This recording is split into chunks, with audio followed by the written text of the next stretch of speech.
outline. ***, a detailed story about a samurai named Taro who loses his family as sacred sword. In the quiet stillness of dawn, a samurai named Taro knelt before his family's shrine.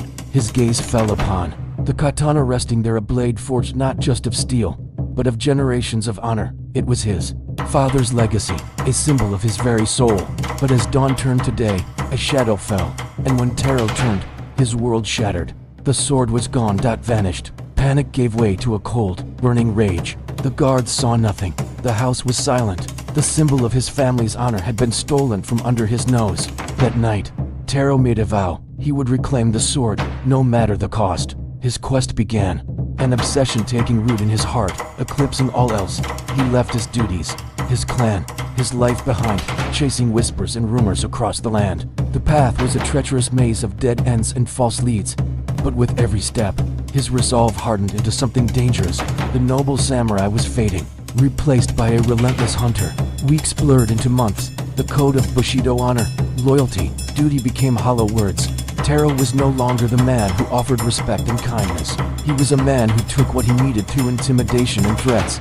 He became a shadow, his heart consumed by a single, desperate need. In a remote village, he cornered a thief who mocked his obsession, laughing at the man who would trade his soul for a piece of metal. In a flash of fury, Taro's blade struck true. As the man fell, a horrifying clarity washed over him. He had killed not for honor, but for an object.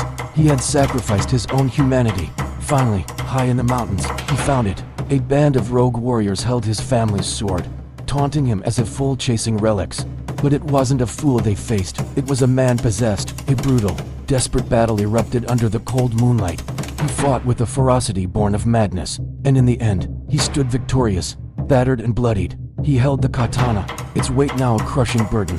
It was no longer a symbol of pride, but a monument to his corruption. Taro returned home, a changed man. He walked through the gates of his clan's estate, the sword in his hand, but his spirit was broken. The elders saw it in his eyes. The noble light was gone, replaced by a hollow darkness. He had the sword, but he had lost himself. He remembered his father's words. The honor is not in the sword, but in the man who wields it. He now understood. He had failed that man. He had failed his ancestors. In the courtyard, under the watchful eyes of his past, Taro laid the sword on the temple steps. He turned his back on the symbol of his downfall and walked away. A samurai in name only, a ghost haunted by the honor he had destroyed.